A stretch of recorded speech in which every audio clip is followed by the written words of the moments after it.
An options delta, once again, your options delta is your option sensitivity to a change in stock price. In other words, how much my option is going to change with a $1 move in the underlying stock price. Okay, so this is going to be different whether we're looking at in the money options, at the money options, or out of the money options. So in the money options have deltas that are approaching 1 or 100%, meaning that they move 1 for 1 with the price of the stock. So let's just say we have a $100 stock and we're looking at the 50 level call. Okay, it's the right to buy stock at 50, even though stock's trading for 100. Well, that call is $50 in the money. It's very deep in the money.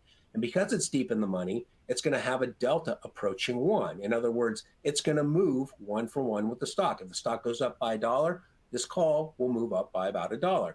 And if the stock moves down by $1, this in the money call will move down by the dollar. So it's going to be moving 1 for 1 with the stock price. Now, at the money options have deltas right around 50.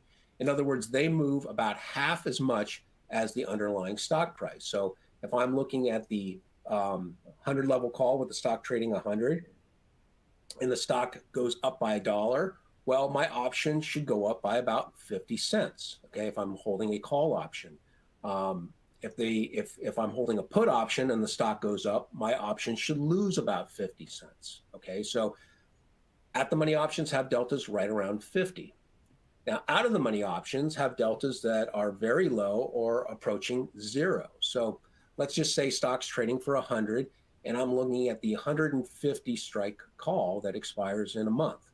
Well, that call needs a tremendous amount of stock movement for that option to take on value. So it's going to have a very low delta. If the stock goes from 100 to 101, that option's probably going to be unchanged. It's probably not going to move very much. Even if that stock goes from 100 to 105, that option's barely going to move. So it has a very, very low delta.